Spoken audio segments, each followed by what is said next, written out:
ในมื้อนี้เองก็เป็นมื้อบุญกฐินสามัคคีที่วัดป่าผานางห้องน้องเนื่องด้วย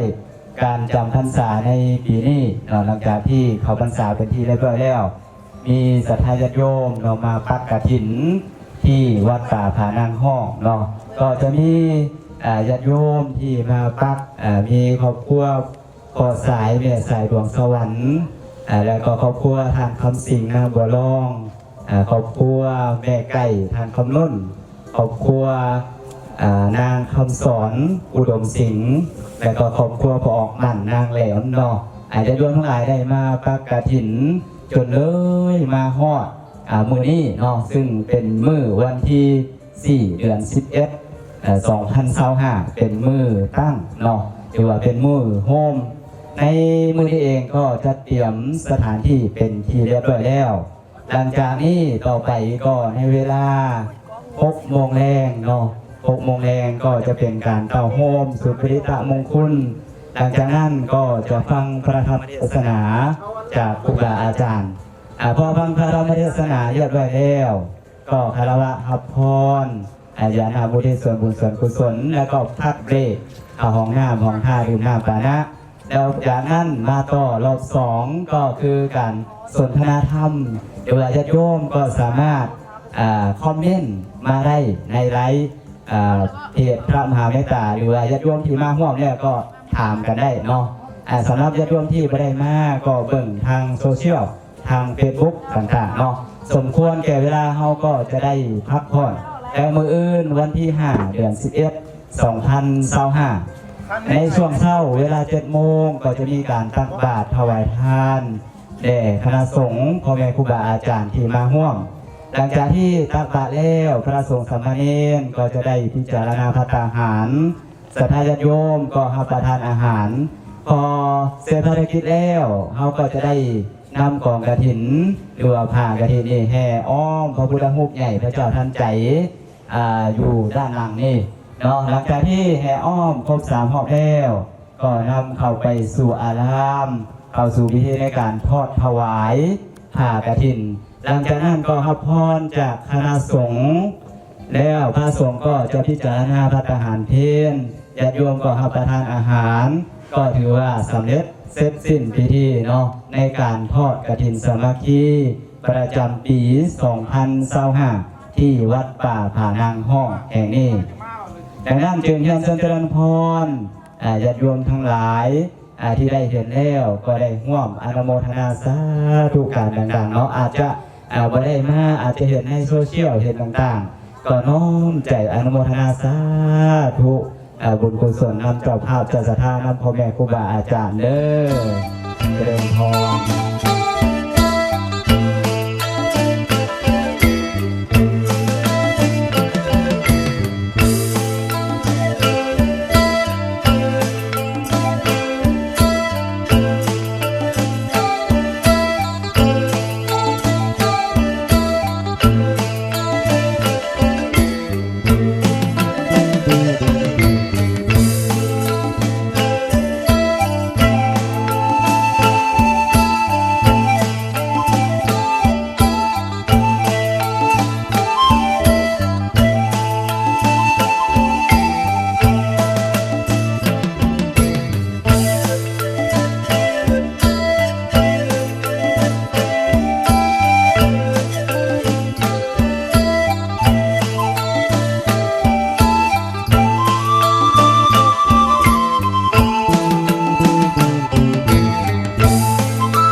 พยายาม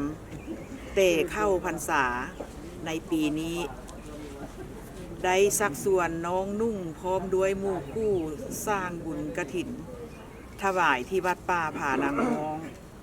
นับตั้งแต่ได้สร้างวัดป่านี้ตั้งแต่ปี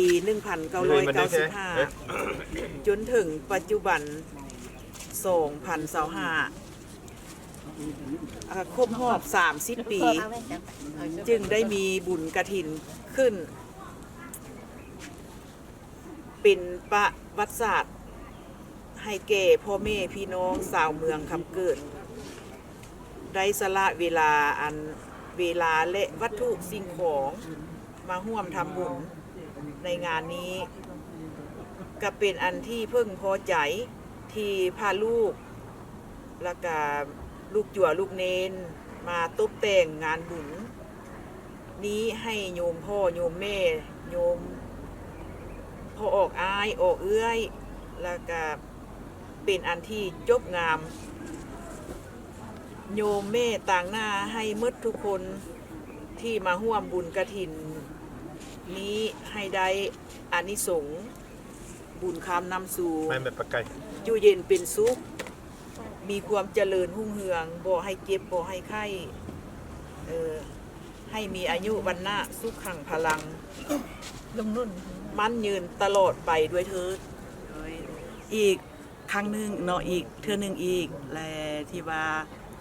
น้องออกตนญาติโยมบอกหรือว่าพ่อแม่ครูบาอาจารย์ที่ว่ามาร่วมในบุญกฐินครั้งนี้เนาะถ้าว่ามีอันใดหากขาดตกบกพร่องหากว่าบ่ทั่วบ่ถึงหรือว่าการปากกันเว้ากันจาอันใดหากผิดพลาดก็ขอให้พ่อแม่ครูบาอาจารย์อโหสิกรรมให้เด้อันอยู่อันกินบ่หรือว่าอันใดบ่เพียงพอนำญาติพี่น้องมาร่วมบุญนำนี่นะถ้าว่ามันบ่เพียงพออันใดก็ขอโทษขออภัยนำหลายๆในนามพ่อกับแม่แล้วก็น้องนุ่งเนาะเจ้าภาพกฐินขอฝากความ ขอบมุกขอบใจเนาะนำญาติพี่น้องนำพ่อแม่ครูบาอาจารย์ที่อยู่ไกลแล้วก็พิเศษสามเมืองคำพืชเฮานี่แหละที่ว่ามาร่วมบุญกฐินน้ำก็ขอบมุกขอบใจขอให้อวยพรใส่ให้มีสุขภาพเข้มแข็งมีอายุมันควรยืนแล้วก็อยากฝากฝังไว้พ่อแม่นี่ก็เท่าแก่สลาการไปทุกมื้อแล้วแต่ค่ะอยากขอฝากฝังความหวังไว้นำลูกนำหลานนำน้องนำนุ่งขอให้พากันสานต่อสิ่งที่ดีงามในพระพุทธศาสนาของเฮาของคนลาวชาวพุทธมีหลายหรือว่ามีน้อยมีเท่าใดก็ดีเฮ็ดใดคือกันบุญกฐินอันนี้มันจะได้อานิสงส์สูงอานิสงส์หลายแล้วขอให้ลูกหลานสานต่อไปในอนาคตเบื้องหน้าเถิด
พันเตสาพังอัปปาลาพังคามาธาเมพันเตมัญญากาวินากาตังปุญญังมัยหังภาตาปังสาธุสาธุสาธุอนุโมทามิ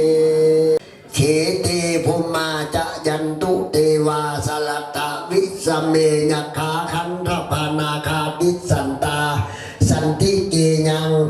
มูนีลวัตนังสาธาโวเวสุนันตุธัมมาสะวันนะกาโลอายัมภะทันตา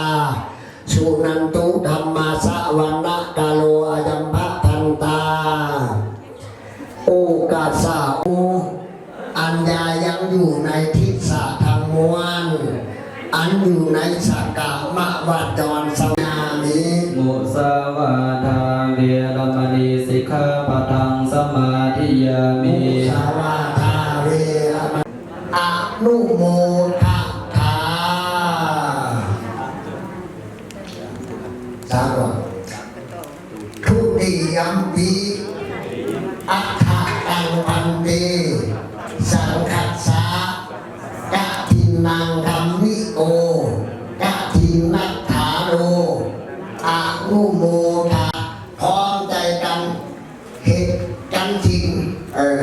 สามัคคีเรียกว่าได้เหตุกันทิ้งสามัคคี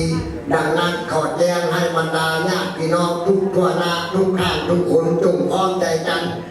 ปัตตาอนุโมทนาสาธุการนำเจ้าภาพเถิด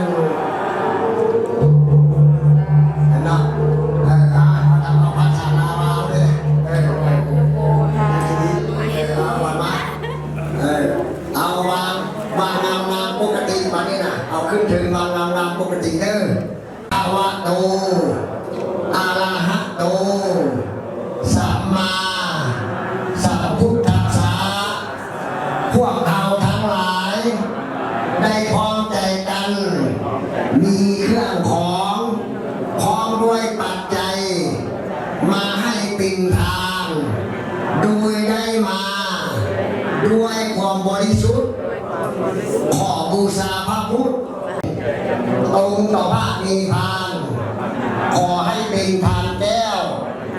ขอให้เป็นทานทิพย์ขอให้ได้พ้นบ่วงมารขอให้ได้พบพระศรีอานในอนาคตการเบื้องหน้านั้นเถิดสุทินังวัตตะเมธานังทานังเมปาเครื่องบริวารแก่พระสงฆ์ขอพระสงฆ์ตุงหักซึ่งพากันถิ่นจีวรดังรังเครื่องบริวารทั้งหลายเหล่านี้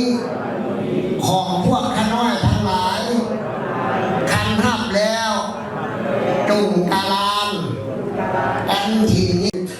กายกรรมังวจีกรรมังมโนกรรมังสัพพะปะปังธัมมังอโหสิกายกรรมังวจีกรรมังมโนกรรมังสัพพะปะปังสังฆังอโห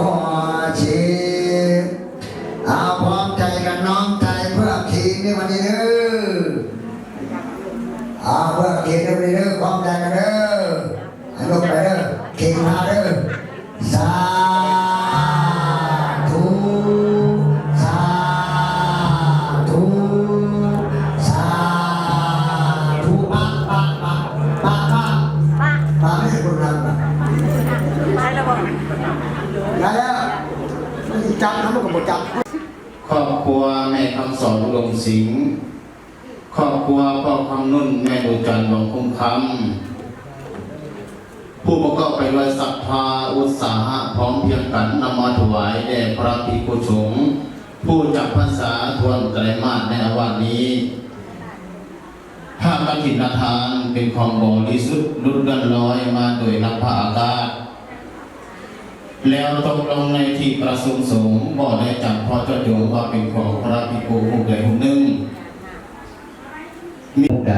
เห็นบ่สมควรจงทักท้วงขึ้นในท่ามกลางระหว่างสงฆ์ถ้าเห็นสมควรแล้วไซจงเป็นผู้นิ่งอยู่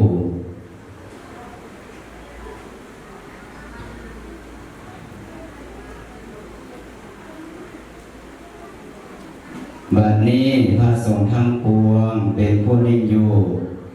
ข้าพเจ้าจะรู้ได้ว่าเป็นการสมควรแล้วดังนั้นจึงให้สัญญาสาธุการขึ้นให้พร้อมๆกันเถิด